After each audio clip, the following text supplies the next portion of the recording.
Bakso aci yummy, Ciomi. Pelopor bakso aci yang lezatnya tanpa tambahan MSG. Ada apa aja sih di dalam bungkus Ciomi? One and only, ada bakso aci tentu saja dengan tekstur yang kenyal terbuat dari bahan alami berkualitas. Lalu, ada cuangki yang bikin nagih. Ada juga nih detela yang kriuknya tiada tara. Ada mie juga favorit kita bersama. Lalu cabai dan bumbu sehat tanpa MSG buatan dan tentu saja halal. Selain itu, menggunakan minyak ebi yang akan menambah cita rasa Ciomi ini makin yummy. Tak lengkap rasanya tanpa jeruk limau yang bikin rasa tambah seger dan pas.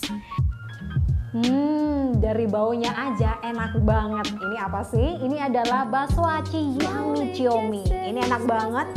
Kamu bisa langsung lihat betapa harum dan juga sedapnya. Ini aku coba ya. Tapi ini belum ada sambal atau bumbu pedasnya.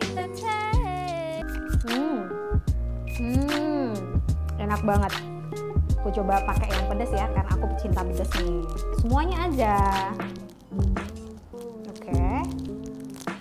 Dan biar tambah seger lagi, aku kasih, karena ini juga ada setnya, ada jeruk gitu. Ops, enak banget ya. Ini harus ada tisu sih di sini kayaknya, tapi it's okay. Kita coba bakso acinya ini. Bismillahirrahmanirrahim.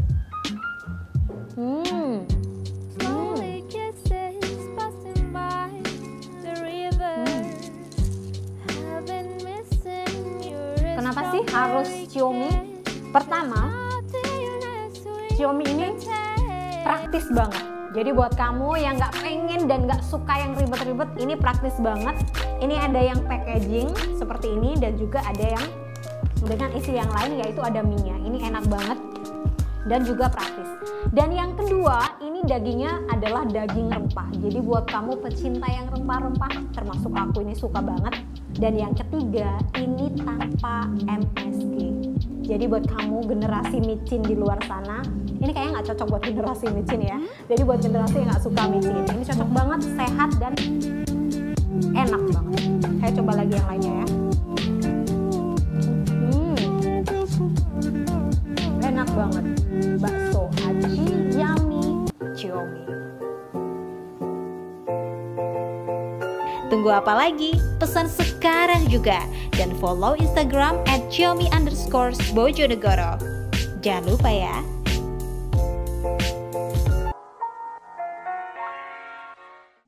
Ya, ini seneng banget sih aku ngicipin yang namanya bakso aci Ciomi, yummy banget dan aduh, pokoknya nggak ada duanya. Jadi kalau pengen langsung makan dan juga tanpa embel-embel MSG, ini praktis banget dan juga dijamin insya Allah sehat banget. Dan sekali lagi welcome back, selamat datang lagi Mbak Rinda. Ini baru Halo, jeda sebentar, kita langsung ketemu lagi gitu ya Mbak ya, bisa Iya. gitu ya? Kita kan kangen-kangenan terus ya. Harus kita selalu kangen terus, apalagi kangen tentang ilmu-ilmu, haus tentang ilmu, ngobrol-ngobrol tentang ilmu. Sehat ya Mbak Rinda, Arka juga Alhamdulillah. masih main-main di ruangan bermainnya Arka. Masih, tinggal nanti habis ini harus beresin sebentar. But fun. Betul, semua harus dilandasi dengan fun atau senang. Betul. Mbak Rinda, karena ini kita bahas tentang pekan ASI nih, ini topiknya emang cukup kontroversial mungkin. Iya. Karena di mana fenomena saya rasa bukan hanya di Indonesia, tetapi ini juga banyak sekali bermunculan anggapan bahwa memang sangat penting sekali dalam memberi ASI kepada anak itu. Semua orang percaya dan semua orang mengamininya. Ya, itu memang penting. Tapi haruskah, wajibkah, apakah ini sesuatu yang memang dinilai paling utama dalam mengembangkan tumbuh kembang buah hati kita? Seperti apa Mbak Rinda? Betul. Kalau aku bilang bahwa kita nggak perlu mendebatkan tentang apa itu kegunaan ASI dibanding dengan formula, nggak usah didebatkan. Karena Yes, true. ASI itu memang nutrisinya lebih bagus dan sebagainya, dan memang ada fungsi kelekatan dengan anak, menyambung emosional dengan anak, ada antibodinya, semuanya bagus, dan ya memang karena saya orangnya komplit dan saya rasa tidak perlu membandingkan antara ciptaan Allah Tuhan dengan ciptaan manusia, nggak bisa dibandingin, nggak usah dibandingin. Titik poinnya adalah ketika kamu memberikan ASI kepada anakmu, kamu memang memberikan yang terbaik. Tetapi apakah ASI itu benar-benar yang terbaik buat anak di saat-saat tertentu, itu menjadi tanda tanya. Saat-saat tertentu ini contohnya apa? Saat-saat seperti misalnya kalau ASI-nya memang tidak cukup, atau ibu-ibu yang dalam keadaan spesial. Saya mau cerita sedikit tentang pengalaman saya, mengapa saya mengatakan demikian. Saya pro ASI, Mbak Putri. 2 tahun 2 bulan saya mengasihi anak breastfeeding langsung, nggak pakai botol. Tetapi most of all saya lebih pro dengan kesehatan mental ibu. Kenapa? Karena pada saat saya itu melahirkan Arka prematur ya, Arka lahir 36 minggu 6 hari. Dia prematur, kemudian air susu saya tidak keluar sama sekali. Pada saat itu saya kesusahan, dan Arka pada saat itu tidak mau minum susu sama sekali. Pada saat itu saya terlalu idealisme. Stres banget ya. Iya. Saya terlalu idealisme bahwa saya harus kasih Arka ASI. Jadi saya berusaha, dipompa, yang itu kesakitannya luar biasa. Di saat ibu saya masih recovery, saya begitu kesakitan. Saya seolah-olah karena pada saat itu midwife-nya bilang, ini anaknya maunya dikasih, gak apa-apa saya kasih susu formula. Saya bilang, atau kamu mau menunggu dia sampai lapar karena harus ASI. Oke. Di sini begitu, terus aku bilang, enggak, saya nunggu dia sampai lapar aja coba. Jadi sama hampir 3 hari Arka tidak mendapatkan cukup susu. Karena idealisme ibu sempurna harus kasih ASI gitu kan. Yes. Miris banget ya Mbak ya. Miris sekali, dan kejadian ini yang membuat saya merasa bersalah sampai saat ini. Karena bukan bersalah saya tidak memberikan ASI, saya bersalah tidak memberikan Arka yang terbaik pada saat itu. Yes, true. Itu poinnya. Oke. Setelah itu Arka kena kuning, kondisinya menurun drastis bobotnya. Ya Allah. Terlalu banyak. Sampai pada satu sisi pada saat itu karena Arka nangis terus kenceng-kencengan, saya nggak ngerti harus gimana karena ibu baru ya. Rasanya saya nggak mau banting anak saya karena aku harus gimana ya Allah, sih? Iya paham. Gitu kan. Jadi pada saat itu aku berpikir bahwa dan dokternya bilang bahwa jangan terlalu idealis kamu, nggak boleh karena anakmu membutuhkan susu. Tidak penting apakah itu ASI atau susu formula yang untuk mengembalikan kondisi fisiknya seperti sedia kala. Karena dia sakit kuning, aku tidak begitu paham lah gimana terlalu medis saya. Pada intinya ASI-nya kuningnya itu nanti akan keluar lewat urin, pup dan sebagainya, dan salah satu cara menurunnya dia bilang sorry ASI susu. Jadi pada saat itu dokternya bilang begitu kan, akhirnya mau nggak mau, suka nggak suka, pada saat itu saya harus menurunkan ego sebagai seorang ibu. Karena yang menjadi lainnya adalah sebenarnya ketika kamu ngasih ASI ke anakmu itu kamu memberikan yang terbaik atau itu egoisme sebagai seorang ibu? Yes, benar. Itu dia poinnya. Aku mengalami sendiri pada saat itu, aku harus mengakui itu adalah egoisme seorang ibu, bukan yang terbaik bagi Arka pada saat itu. Sampai akhirnya dokter bilang begitu, kamu harus minum susu, kasih susu formula kalau kamu ingin menyelamatkan anakmu. Itu kan kayak vonis mati ya Mbak Putri ya. Iya, aku paham. Ketika kan Mbak Rinda dan beberapa ibu, banyak ibu di luar sana yang memiliki idealisme yang sama, yang ingin mempertaruhkan apapun itu demi susu ASI. Betul. Jadi itu pertanyaannya, bertanya lagi kepada diri sendiri, itu sebenarnya yang terbaik buat anak atau egoisme saya? Sebagai seorang ibu. Pada titik seperti apa Mbak Rinda berpikir seperti itu? Akhirnya pada saat dokter mengatakan demikian, saya mau tidak mau harus ngasih susu kan, entah itu ASI ataupun susu formula. Pada saat itu tersedia adalah susu formula karena ASI saya belum berproduksi secara sempurna. Akhirnya susu formula, dan apakah lebih enak ngasih susu formula daripada ASI? susu formula jauh lebih capek daripada ASI sejujurnya. Kalau ASI kan nggak buka, bayi minum selesai cukup gitu kan, kasarnya begitu. Tetapi kalau kita ngasih itu susu formula ataupun harus susu ASI yang menggunakan botol, kecapeannya luar biasa bagi ibu baru. Saya luar biasa kecapean. Kenapa? Karena jumlah botol terbatas, jumlah nipolnya itu terbatas, dan juga anak itu ada kecenderungan tidak menyukai jenis model botol tertentu, bentuk tertentu. Pasti. Kemudian harus bersihkan, harus bersih, dan juga harus steril, harus terlalu capek sebenarnya. Capek dan costly, indeed. Makanya saya sedikit miris ketika ibu-ibu membandingkan ketika dia itu kayak di underscript bahwa kalau kamu tuh nggak jadi ibu yang baik ketika kasih susu formula jauh lebih capek daripada ibu ASI sebenarnya. Karena itu tadi, dan costly. Belum lagi kalau kita harus berpergian berat kan, bawa air panas dan juga susu botol. Perlengkapan itu, perintilan itulah. Perintilan itu terlalu berat gitu kan. Nah, Arka itu turun berat badannya, dia keluar dari rumah sakit setengah saya paksa karena saya capek di rumah sakit kan. Belum lagi bayangin Mbak, bahwa di rumah sakit Inggris dengan bahasa Inggrisnya pada saat itu masih terbata-bata, dan itu kan Inggris medis ya. Yes, true. Makanannya yang nggak sering-sering paham. Dengan aksen British Coventry yang wow gitu kan.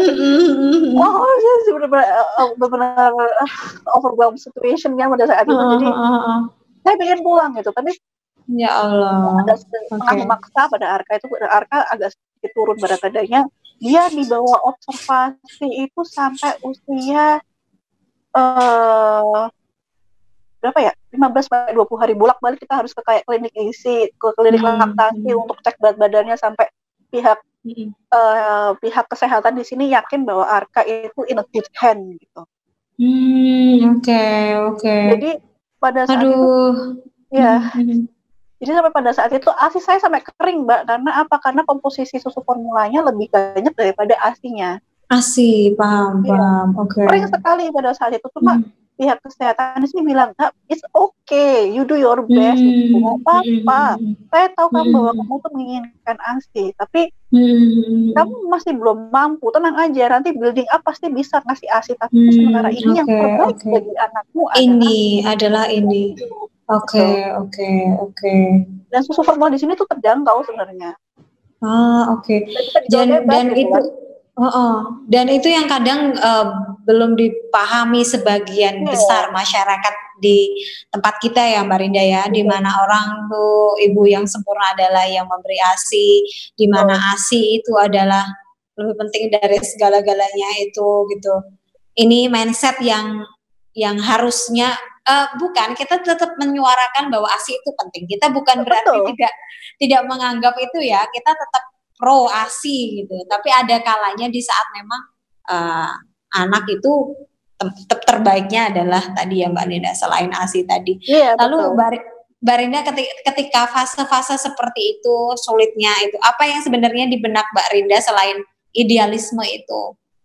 Pada saat itu akhirnya idealisme saya turun kan, harus turun karena rasa cinta saya lebih besar daripada idealisme saya. Yes, true. Itu ibu ya. Ibu dan untungnya saya di sini didukung sama lingkungan yang memang pro ke situ. Makanya saya di sini sangat antusias sekali bahas ini karena lingkungan di Indonesia saya melihat tidak sepro ini.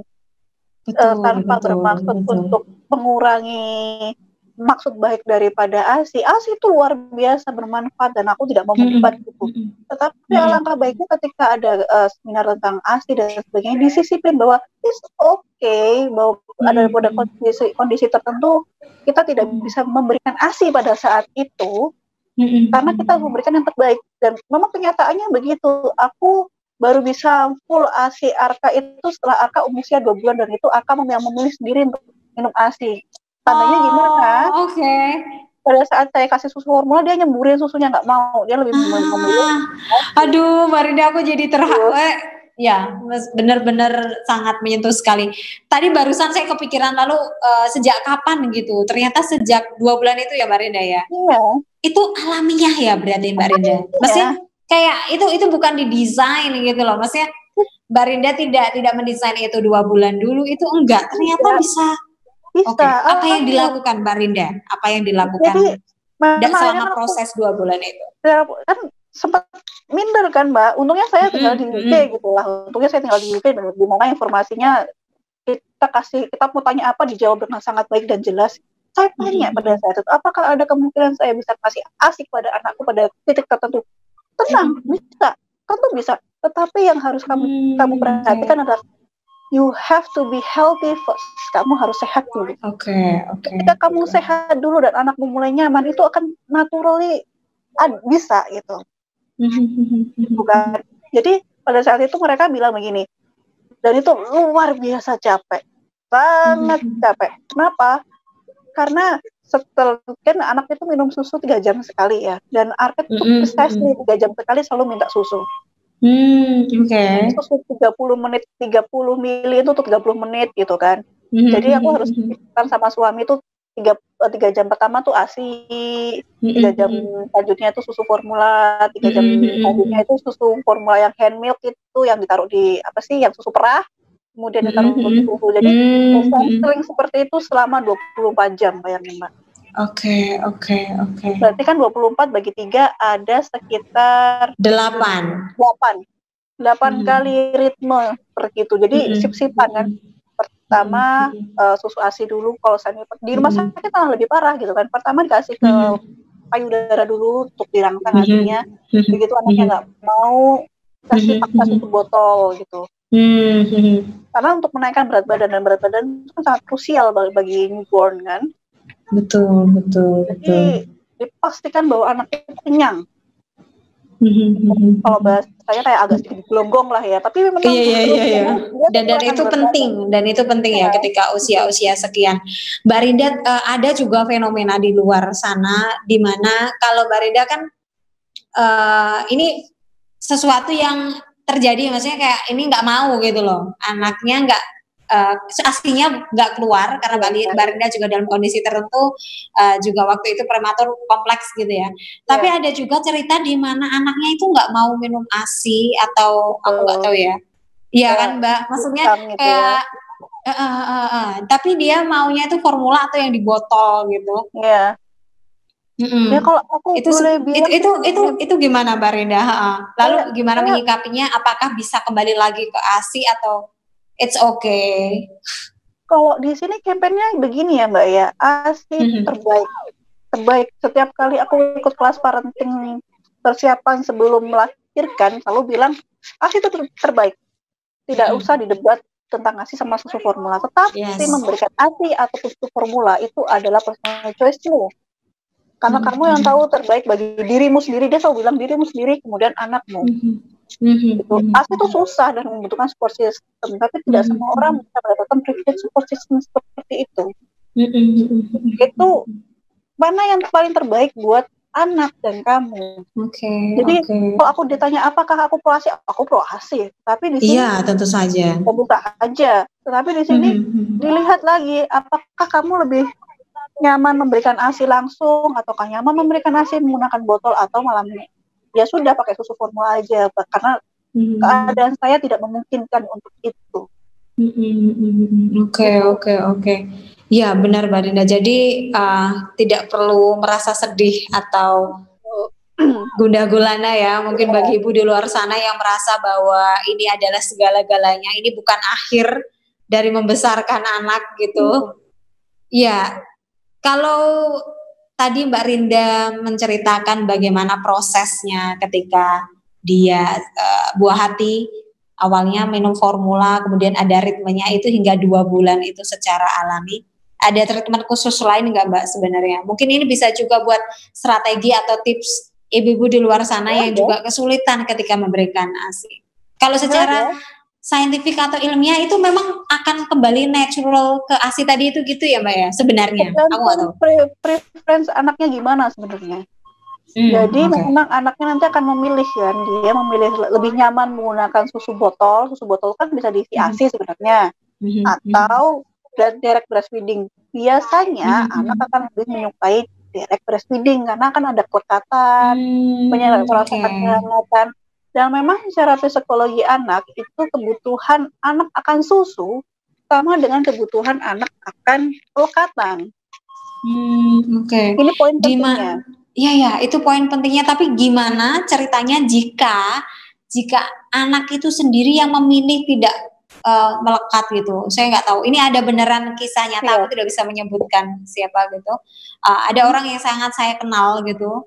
Ada orang yang sangat saya kenal. Ini memang anaknya yang tidak mau gitu. Awalnya karena susunya sulit, mungkin seperti Mbak Rinda gitu ya. Asinya sulit keluar, ibunya juga mungkin stres banget atau gimana gitu ya. Betul. Tapi pada akhirnya diberi susu formula. Tetapi kemudian ketika susunya sudah bisa, itu nggak mau. Dan maunya akhirnya di botol. Diisi botolnya itu isinya ASI kan kemudian. ASI tapi pakai botol gitu. ASI gitu breastfeeding gitu kan. Habis itu diminumkan tapi pakai botol gitu. Lalu ketika ibunya kan pengen ya, maksudnya lebih melekat ke tapi nggak mau gitu loh, karena terbiasa sambil tidur, terbiasa. Enggak, akhirnya ya besar. Sekarang mungkin usia 1 tahun setengah mungkin. Ya dari kecil. Dan treatment apa sebenarnya yang harus dilakukan ketika situasi seperti itu? Saya nggak tahu apakah ini mungkin ini ada kejadian seperti ini di lebih dari 1-2 orang ya mungkin. Jadi kalau aku berdasarkan pengalaman dan ilmu yang aku tahu, anak itu pasti kesusahan, Mbak. Arka itu kan sudah nyaman pakai susu botol tuh, di rumah sakit menggunakan susu botol. Ketika dia balik lagi ke breastfeeding, wah udah sampai konselor ASI. Dia bilang tekniknya udah bagus, cuma anaknya ini memang masih belum bisa. Jadi apa yang terjadi? Pada awalnya dia tidak mau ngedot gitu, nggak mau. True. Iya, dia nggak bisa. Nggak mau karena dia terbiasa dengan tinggal itu kan, yang botol itu kan. Betul. Jadi caranya biarkan aja dulu dia beradaptasi. Memang di sini ibunya support sistemnya harus karena itu stres sekali luar biasa. Kenapa? Karena putihnya lecet. Keluarga. Sayang. Kemudian. Are you okay? Nggak apa-apa. Dia apa namanya? Aku waktu itu sudah pipinya goyang sana goyang sini, udah benar-benar menolak untuk mengenal puting gitu kan. Cuma di situ pelan-pelan. Jadi pada saat itu di sini sarankan untuk menekatkan kembali skin to skin lagi. Jadi ibunya telanjang dada gitu, anaknya juga telanjang di skin to skin lagi gitu. Oke. Skin to skin secara naturally anak itu lebih menyukai skin to skin, bau aroma ASI ibu, bau ibu tuh anak suka. Bau ibu. Dan kedekatan itu ya, skin to skin itu. Jadi ketika koneksinya itu lepas, itu kita harus rebuild lagi koneksi itu pelan-pelan. Dan memang di sini karena anak itu masih menggunakan fase oral sebagai satu-satunya indera yang dia sukai, dia merasakan kenikmatan di ini, dia lebih susah emang. Oke. Arka lebih memilih menggunakan breastfeed pada akhirnya karena dia merasa sudah mulai aman dengan nyaman dengan puting itu gitu. Oke. Tapi Mbak Rinda di luar sana itu juga ada gimana ya nyebutnya, mitos atau apa ya, dimana ketika itu tidak diberi ASI ibu atau ibu tidak bisa mengasihi memberi ASI tadi itu tidak ada kedekatan antara ibu anak atau apa. Apakah emang itu satu-satunya jalan atau salah satu cara agar anak itu dekat sama ibu dengan ASI itu, Mbak Rinda? Percaya apa enggak, Mbak? Setelah dokter bilang, yaudah nggak apa-apa pakai susu formula aja, begitu. Ternyata sebelahku banyak banget pakai susu formula. Aku mau jalan. Beneran. Jadi dan di sini luar biasanya rumah sakitnya tuh kayak udah nyediain susu botol gitu, susu kosongan steril gitu, dan ada ruang susunya di mana kita bisa Masya Allah. Dan jadi nggak perlu khawatir misalkan hal-hal yang yang ya mungkin tidak higien atau tidak sesuatu yang formulanya tidak cukup atau apa ya namanya juga formula ya, menggantikan ASI. Memang tidak bisa sesempurna yang asli, tapi ini menggantikan kebutuhan itu gitu ya. Betul. Ternyata kanan kiriku pakai ASI semua dan biasa saja. Ya pada saat itu ya Allah, aku ternyata terlalu idealis. Ya, akhirnya disadarkan oleh itu ya Mbak Rinda ya. Benar. Dan ketika aku kan juga mengamati kan, apakah ketika anak itu pakai susu formula gitu, pendekatan dia sama orang tua bagaimana? Yes. Baik-baik aja. Baik-baik aja kok.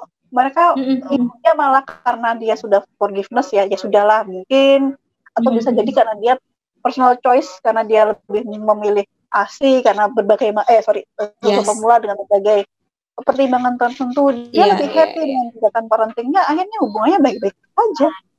Dan it's okay. It's okay, bahkan menurutku kayaknya lebih happy daripada aku yang memaksakan menggunakan ASI pada saat itu. Oke.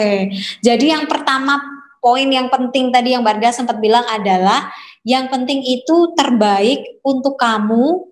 Jadi yang pertama itu untuk kamu atau untuk ibu dulu, baru anak. Betul. Ya kan, pada saat itu kan. Iya betul, pada saat itu. Pada saat itu, di mana kondisi ibu atau yang mental health tadi itu penting banget di situ. Penting banget. Karena logikanya bukan begini Mbak, ASI itu kan diproduksi dari hormon oksitoksik kan. Hormon oksitoksik ini dia bisa berproduksi dengan maksimal ketika ada perasaan cinta, rileks dan sebagainya. Bagaimana mungkin ketika kamu stres dan sebagainya kamu memproduksi hormon seperti itu? Nggak mungkin, nggak linear gitu loh. Oke. Jadi itu berpengaruh banget besar di mana kesehatan. Yang penting kamu sehat dulu. Ketika perawat itu ngomong ya, kamu bisa. Tapi yang pertama adalah kamu sehat dulu. Karena memberi ASI itu adalah kesiapan ibu, bukan hanya secara ini, tapi mental juga ya Mbak Rinda ya. Betul. Bagaimana mungkin sekarang coba Mbak Putri? Ada yang bilang juga tuh Mbak, katanya itu berpengaruh sama kecerdasan. Nah, sering dengar nggak itu? Iya, itu betul memang.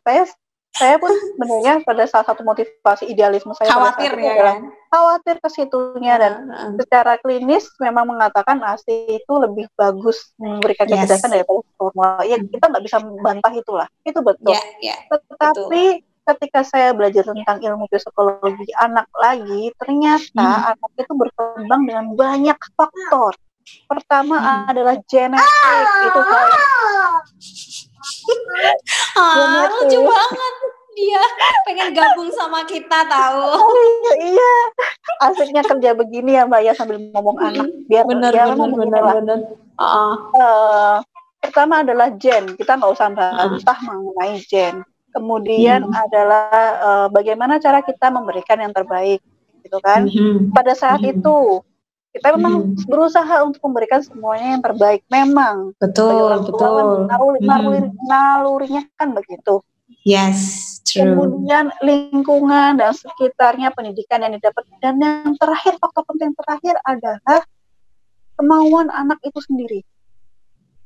Ketika semuanya ini dibahas yang terbaik. Tapi kalau anaknya nggak mau, nggak bisa kan, Mbak? Iya, itu penting juga itu. Itu kan poin penting ya. Jadi, oke. Nggak bisa maksa juga, mau ibunya mau gitu. Emang anaknya, oke. Jadi itu kenapa akhirnya aku jadi kayak memaafkan diri sendiri gitu kan. Oh ya memang walaupun kita melakukan sebaik-baiknya orang tua, tapi kalau anaknya nggak mau ya sudah, kita nggak bisa paksa. Betul. Mbak Rinda tadi di awal-awal kan sempat bilang ini adalah mungkin campaign yang cukup berani yang dilakukan. Yang kita obrolkan ini loh. Betul. Yang kita obrolkan ini adalah sesuatu yang mungkin kontroversial dan campaign yang cukup berani sebagai seorang wanita. Kenapa Mbak Rinda? Karena kenapa saya tuh berani akhirnya ngomong kayak gini, karena saya melihat di Indonesia pada utamanya, di sini juga tapi tidak begitu, tapi di Indonesia pada utamanya, seolah-olah ketika menjadi ibu yang baik itu kamu harus menderita. Paham nggak maksudku? Kamu harus menderita. Kalau kamu tidak menderita, maka kamu tidak menjadi ibu yang baik. Oke.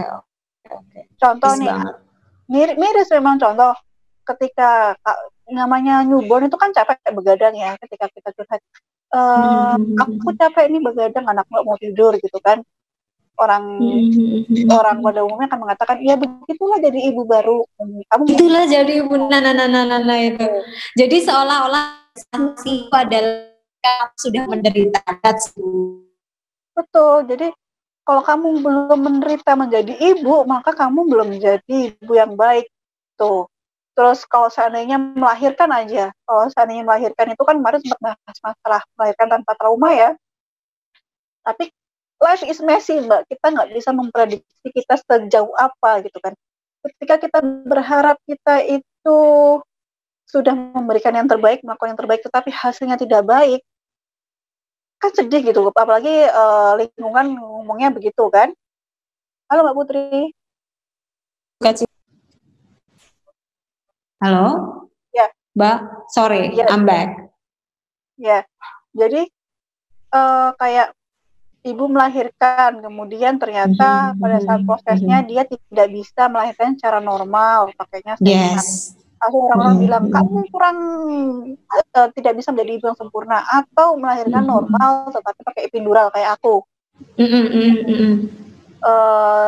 Dibilangnya kamu nggak merasakan ibu seutuhnya karena tidak sakit gitu kan, tidak sakit gitu kan. Jadi sakit ini menjadi tolak ukur utama kamu itu menjadi ibu yang baik apa enggak. Kita nggak berpikiran pada saat ibu itu, contoh nih, kayak sesar itu lebih capek daripada normal. Kenapa? Karena proses penyembuhannya lebih lama daripada normal. Iya, benar. Itu kan ngelihatnya cuma pas operasinya doang, tapi proses penyembuhannya lebih lama. Bayangin. Recovery-nya yang lama. Recovery-nya lebih lama. Itu bayangin pada saat ibu harus ngerawat anaknya. Itu perjuangannya luar biasa. Aduh, benar. Itu kan.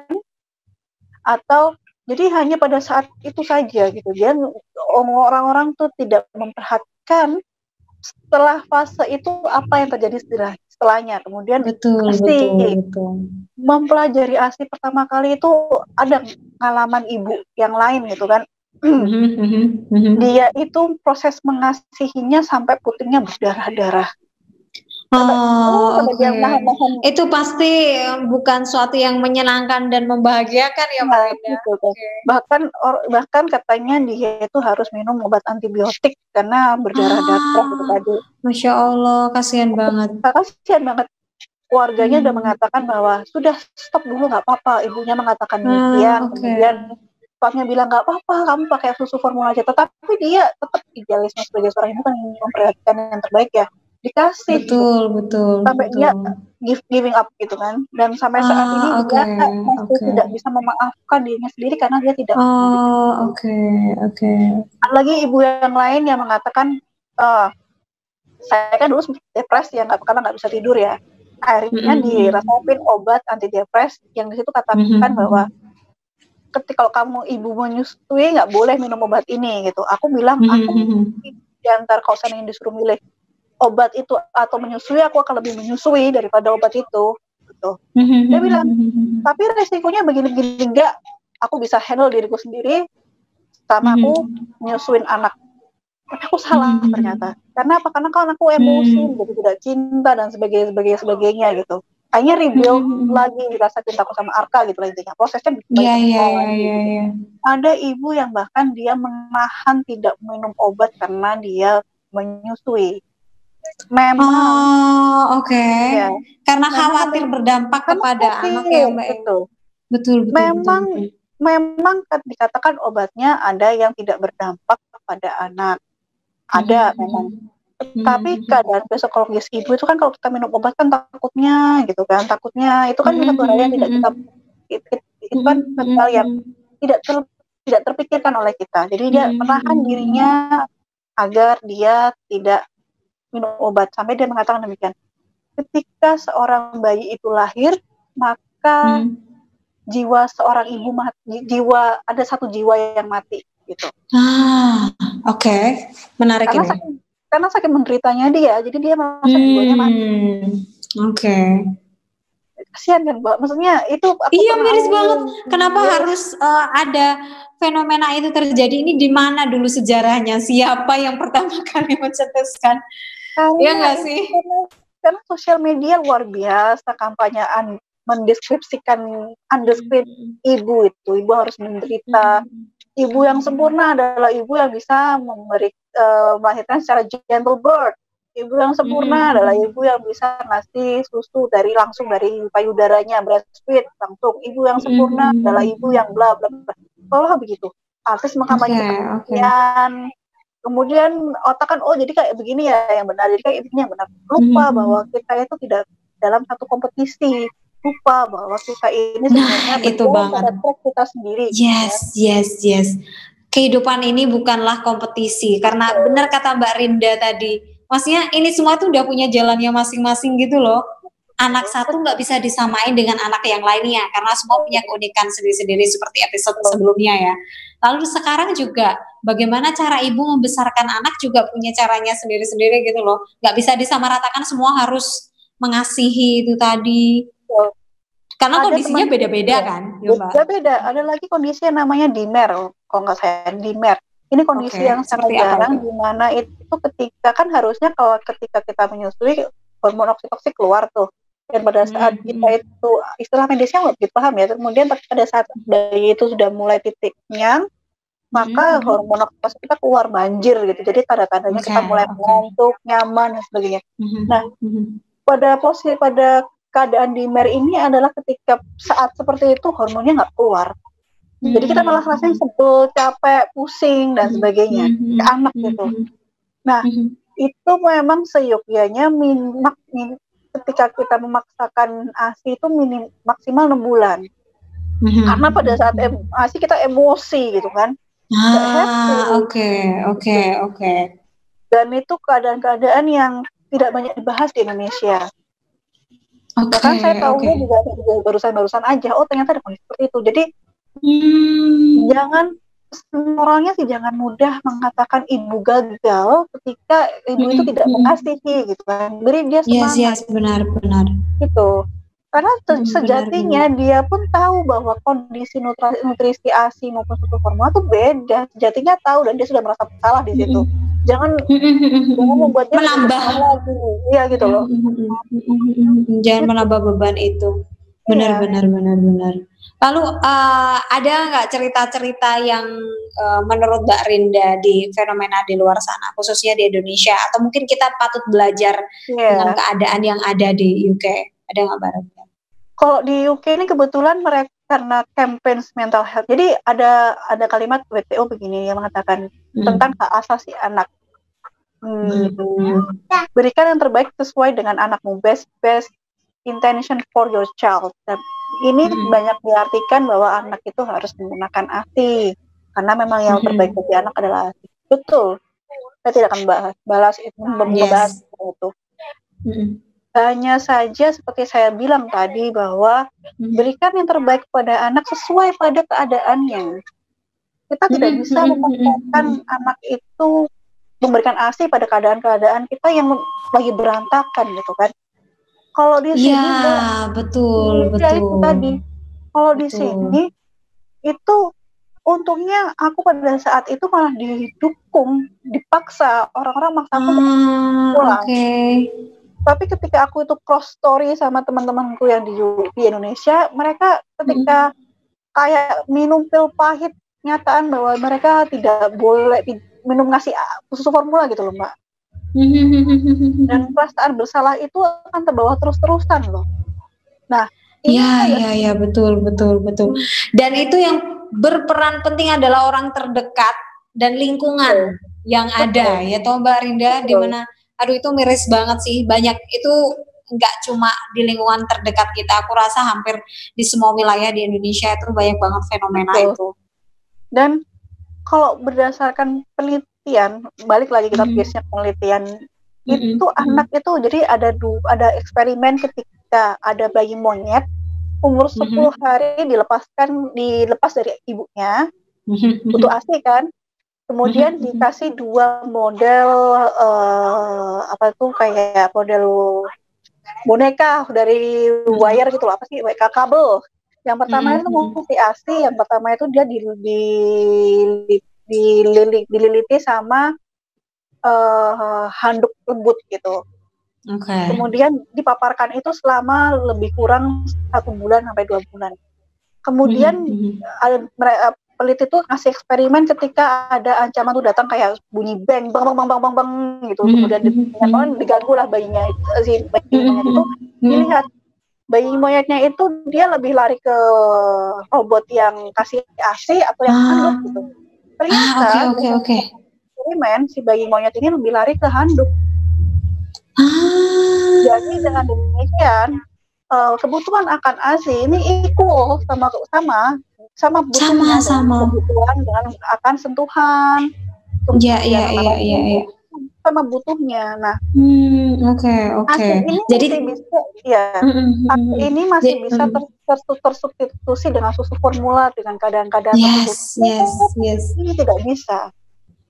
Benar. Kebutuhan akan sentuhan, cinta kasih orang tua, kemudian tatapan cinta itu tidak bisa digantikan sama robot atau orang lain. Iya, kalau ASI itu masih bisa digantikan dengan formula tadi. Betul. Iya kan, dengan susu formula. Tetapi jika sentuhan ibu, tadi skin to skin, kasih sayang, cinta segala macam, ya benar sih Mbak. Itu nggak bisa disubstitusi dengan yang lain. Dan pengalaman saya pribadi pada usia 6 bulan kan si Aka sudah mulai 4 bulan tuh saya sudah mulai kewalahan Mbak. Jadi kan kalau ada istilah setiap maghrib anak nangis kan dari setengah 6 kan, setiap maghrib anak nangis itu karena kena sawan gitu kan, karena iya benar. Kenyataannya Aka di sini setengah 6 pasti nangis. Kenapa? Karena dia meminta air susu. Tapi produksi ASINya kita tuh sudah berkurang, jadi dia nangis. Jadi itu bukan karena kena sawan ya? Ya, karena memang kalau kena sawan kan maghribnya sini sama maghribnya Indonesia sama maghribnya beda ya. Tapi jamnya sama gitu kan. Jadi kan logikanya bukan karena sawan, tapi karena memang bener. Tapi produksi tubuhku nggak bisa sesuai sama si Arka ini tadi. Nangis terus. Sampai bertahan 6 bulan. 6 bulan mulai masih bagus, habis itu GTM, gerakan nggak mau makan kan, wah mulai asik sampai. Dan kesusahannya setelah usia 6 bulan, memang sih minimal 6 bulan, setelah 6 bulan itu anak itu kan ASI tidak hanya untuk kebutuhan atas nutrisi, tapi juga kebutuhan kayak pacifier-nya dia kan, jadi di apa tuh namanya, di mood gitu lah, apa sih Indonesia di mood itu Mbak? Apa iya. Dihisap. Enggak dihisap, di mood gitu loh. Apa sih di mood itu? Di emut lah ya. Kita pakai bahasa di emut. Di emut gitu kan. Dan itu enggak dalam waktu yang enggak sebentar. Jadi sempat sampai aku tarik gitu kan. Kamu ini gitu kan. Oke. Jadi gara-gara saya memaksakan untuk idealisme ASI, saya melupakan tentang kelekatan ini tadi. Betul. Soalnya fokusnya gitu ya Mbak, karena fokus utama ke situ, jadi melupakan hal-hal yang lain yang ternyata itu juga sama pentingnya gitu dengan ASI. Betul, pada saat itu forgiveness saya paling tidak saya ASI gitu kan. Sudah saya ASI, tinggal saya sudah memberikan yang terbaik dan sebagainya gitu kan. Ternyata enggak, itu equal. Jadi pada saat pada kadang-kadang tertentu nggak apa-apa pakai susu formula untuk sebatas rekreasi ya, kalau bahasanya rekreasi ya, jadi bukan sebagai pemberi nutrisi utama, tapi bisa jadi pemberi nutrisi pendamping, karena memang tubuh kita tidak bisa menguasai percepatan kebutuhan anak akan ASI, jadi nggak apa-apa gitu. Betul. Wah, saya speechless banget ya. Maksudnya sekian banyak juta ibu gitu di luar sana di mana mereka kehilangan momen penting karena mereka harus fokus kepada satu sisi gitu. Jadi ini memang idealnya keduanya imbang ya Mbak Rinda. Keduanya bisa diberikan karena yang namanya seorang ibu, kita itu nggak perlu mendebatkan, semua ibu itu ingin yang terbaik untuk anaknya gitu. Betul. Dan pada saat aku main ke rumah temanku di sini, yang aku pikir dia itu kan, kita kalau ngasih di sini ya kasih buka-buka aja gitu kan, dia asli gitu kan. Ketika aku main di rumahnya, dia ngasih susu botol. Aku kaget, kamu ngasih susu botol? Iya. kenapa gitu kan, bukan kenapa lebih ke, tapi tanya beneran kenapa gitu kan, because I'm tired gitu, karena aku capek, aku pengen istirahat dan aku pengen ngasih kesempatan pasanganku untuk ngasih ASI ke anak. Oke. Personal banget kan Mbak, paham nggak maksud gue? Bener banget. Iya. Gitu. Apakah dan itu happy itu tadi itu loh Mbak, bahagia gitu loh. Dan itu menyenangkan. Dan apakah anaknya menjadi sosok yang kayak idiot, gak bisa ngapa-ngapain, hubungannya berubah? Enggak, anaknya happy, main ke sana, main ke sini. Anaknya juga happy, anaknya juga lebih sehat secara mental ya, maksudnya juga. Betul. Iya kan berpengaruh ya Mbak, di mana kita sering membahas ketika ibunya stres juga itu anaknya ya, itu juga ilmu baru di mana cara mengembangkan buah hati itu enggak selalu melulu itu ya Mbak ya, ada banyak cara dan juga ada banyak cara tadi. Betul. Dan bayangin begini, ketika kamu memaksakan ASI dengan support system yang sedikit dan bener-bener maksain ASI, kamu akhirnya sering marah-marah pada anak, padahal posisi seperti itu efeknya sampai ke sana ya Mbak Rinda sebenarnya. Jadi kalau ketika kamu merasa, jadi ketika kenapa kita dewasa ini pada usia sering anxious, cemas, tidak mudah percaya sama orang lain, merasa dunia itu tidak aman, lebih banyak negatifnya daripada positifnya. Bisa jadi pada usia kayak pada usia bayi dan sebagainya, orang tuamu sering bentak gitu. Ditarik lagi, kenapa orang tua saya sering bentak? Karena menjadi orang tua memang melelahkan, gitu kan? Dan kita memaksakan diri kita menjadi versi terbaik kita, sehingga kita akhirnya malah kebablasan emosinya. Benar. Seperti kebablasan, dan itu tadi tuh karena fokus sama ini apakah keegoisan ya, keegoisan diri sendiri tadi itu ya Mbak Rinda ya. Tanpa sebenarnya kita mempertimbangkan padahal anak itu benar. Lalu di manakah posisi orang terdekat kita, lingkungan dengan situasi seperti ini Mbak Rinda?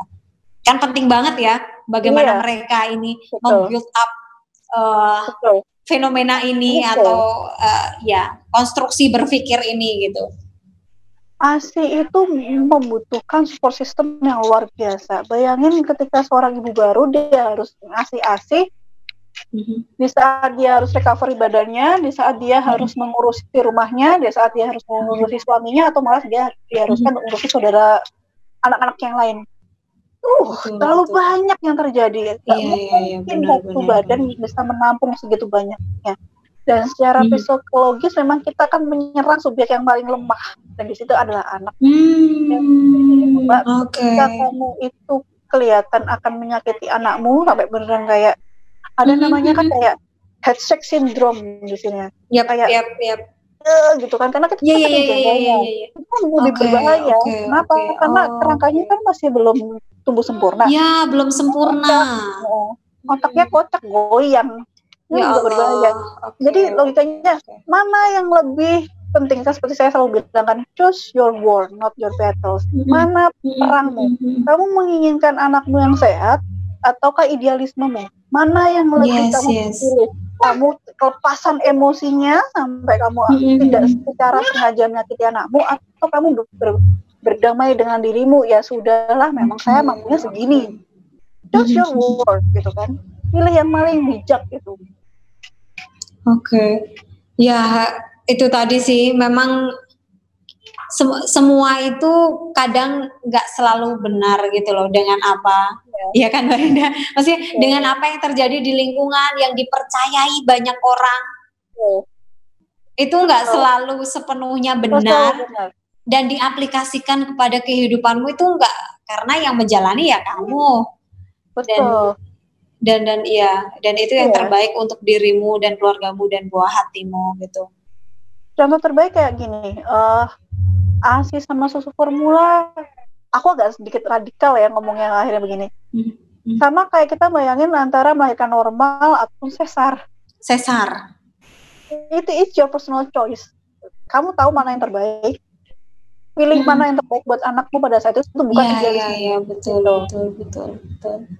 Jadi semuanya ketika anak itu sudah harus lahir tapi tidak bisa pembukaan dan tidak bisa mereka sempurna, ya mau nggak mau sesar bukan.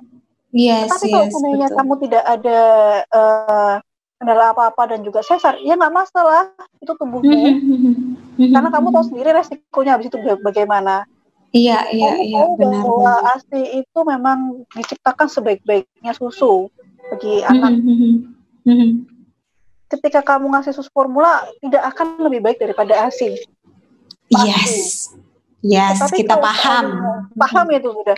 Tetapi kalau kayak personal choice mengatakan, ya as long as I'm happy, karena ketika aku menjadi happy, aku perform menjadi orang tua lebih sempurna baik, ya, lebih baik. Ya tidak masalah, gitu kan? Tidak masalah. Seperti yang saya tadi contohkan lagi temanku tadi, anaknya luar biasa pintar banget bahkan, gitu kan? Benar. Dan itu terbukti ya, maksudnya Mbak Rinda. Sebenarnya di lingkungan kita pun juga banyak gitu yang meski ya itu tidak kita inginkan ya, ada beberapa anak yang ditinggalkan ibunya gitu ketika melahirkan, iya kan, atau apa, dan kemudian dia tetap jadi sosok yang mandiri, sosok yang cerdas, sosok yang apa gitu, karena ada hal-hal lain juga yang penting gitu. Iya, betul. Di mana lingkungan tadi juga support, juga menyenangkan. Dia hidup di lingkungan yang menyenangkan. Itu juga menjadi poin utama banget gitu loh. Kenapa tadi Mbak Rinda dan juga kita ngobrolnya itu sering mengutamakan selama itu pilihanmu dan itu membuat kamu happy gitu. It's okay. Ada nggak Mbak cerita yang mungkin dari teman-teman Mbak Rinda di Indonesia atau mungkin kejadian di UK sendiri di mana yang paling mengerikan yang terjadi ketika ibu tuh ngotot bahwa ini tuh yang terbaik padahal itu enggak untuk anaknya. Sampai Mbak Rinda sendiri pernah mengalami di mana anak itu harus lapar dulu sampai 3 hari itu loh, Mbak. 3 hari ya itu.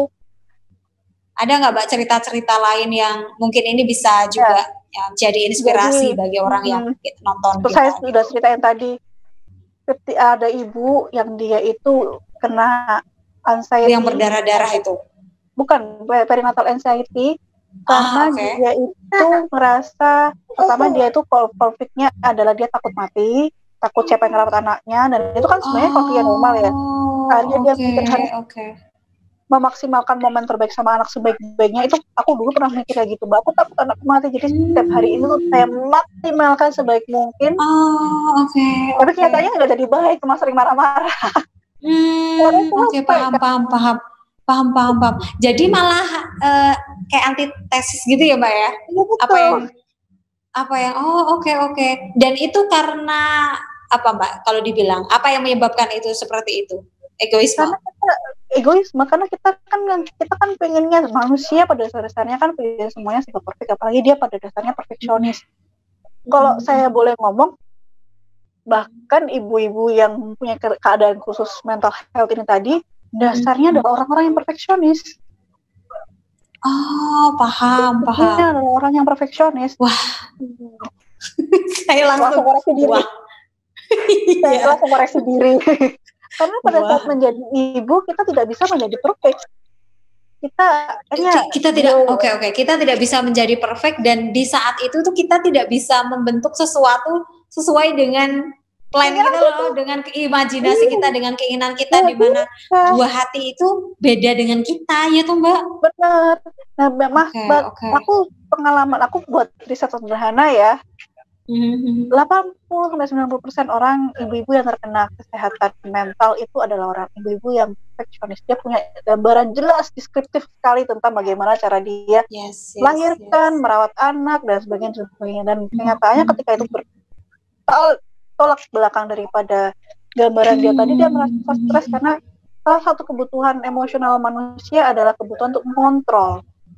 Pada saat itu kita lose in control sekali, kita nggak ngerti mau gimana, ilmunya ambiar, semuanya hanya belajar sambil berjalan gitu. Memang ilmu-ilmu yang kita dapat seperti ini membantu kita menguraikan, tetapi pada saat kita face to face sama kenyataan itu itu nggak mudah ketika kita mengaplikasikan kan. benar. Karena Mbak Rinda tadi tuh ada gimana?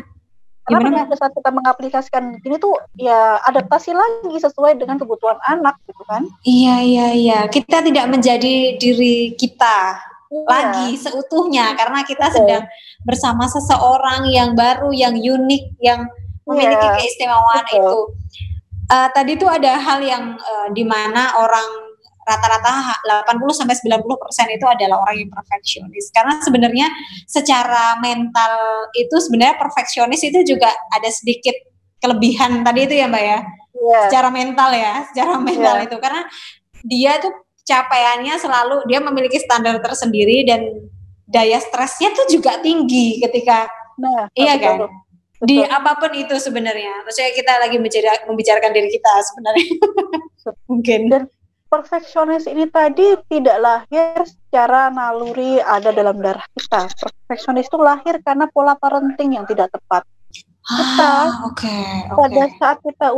Pada saat kita usianya muda sekali, masih anak-anak, orang tua memaksakan kita untuk selalu kamu harus yang melakukan yang terbaik. Kalau enggak kamu akan tidak mendapatkan pengakuan dari orang tua. Nah, kebiasaan parenting seperti itu terbawa sama kita. Jadi seolah-olah kalau kita tidak melakukan yang terbaik, maka orang lain tidak akan menganggap kita ada. Ya. Jadi iya sih. Ini aku sedikit curcol boleh ya? Ya silakan. Jadi itu kalau aku ngerasa, aku nggak tahu ya, bisa dibilang perfeksionis atau enggak, tapi kayak aku memang kayak punya standar tersendiri. Kayak dari kecil dulu aku selalu harus dapat nilai sempurna, harus selalu ranking 1, harus selalu pokoknya terbaik dimanapun aku berpijak. Itu aku harus jadi the best of the best gitu.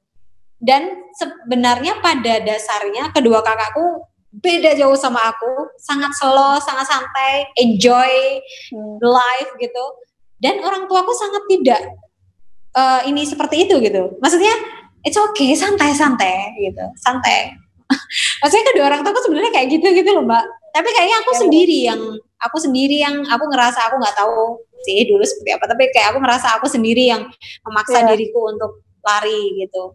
Ya, banyak faktor Mbak. Makanya kenapa aku tertarik sekali sama yang namanya inner child, yang rencananya aku pengen banget ngambil kelas itu lagi tentang ini inner child. Jadi seperti aku bilang tadi bahwa perfeksionis itu tidak bawaan lahir sebenarnya. Benar.